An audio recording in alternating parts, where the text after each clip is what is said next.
Poland রোমানিয়ার পর এবার ইউরোপীয় দেশ এস্তোনিয়ার আকাশসীমা লঙ্ঘনের অভিযোগ উঠেছে রাশিয়ার বিরুদ্ধে। শুক্রবার স্থানীয় সময় দুপুরে গালফ অফ ফিনল্যান্ডের ভাইন্ডোলো দ্বীপের আকাশে প্রবেশ করে রাশিয়ার ৩টি মিগ-31 যুদ্ধবিমান। এস্তোনিয়ার দাবি, কোনো ফ্লাইট প্ল্যান জমা না দিয়ে এবং ট্রান্সপন্ডার বন্ধ রেখেই ১২ মিনিট ধরে দেশটির আকাশসীমায় অবস্থান করে তারা। এ সময় অঞ্চলটির এয়ার ট্রাফিক কন্ট্রোলের সঙ্গে কোনো যোগাযোগও রাখেনি রুশ পাইলটরা।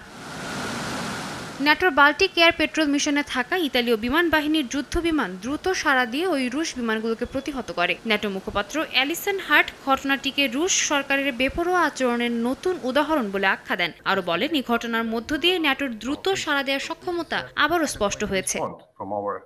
ঘটনার পর এস্তোনিয়া পররাষ্ট্রমন্ত্রী মার্কুস সাহাকনা টালিনে রুশ চার্জ দি অ্যাফেয়ার্সকে তলব করে আনুষ্ঠানিক প্রতিবাদ জানান। একে অভূতপূর্ব উদ্ধত্ত আখ্যা দিয়ে তিনি বলেন, প্রতিনিয়ত সীমান্তে পরীক্ষা ও আগ্রাসন বাড়িয়ে চলছে রাশিয়া, যার জবাব দিতে রাজনৈতিক ও অর্থনৈতিক চাপ বাড়ানো ছাড়া উপায় নেই। চলতি বছর এস্তোনিয়ার আকাশসীমা রাশিয়া ৪ বার লঙ্ঘন করেছে বলেও জানান তিনি।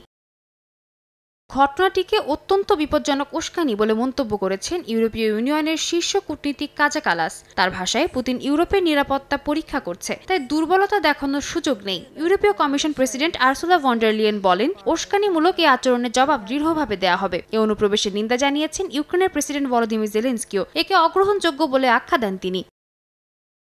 সাদিয়া তাসনিম, সময় সংবাদ।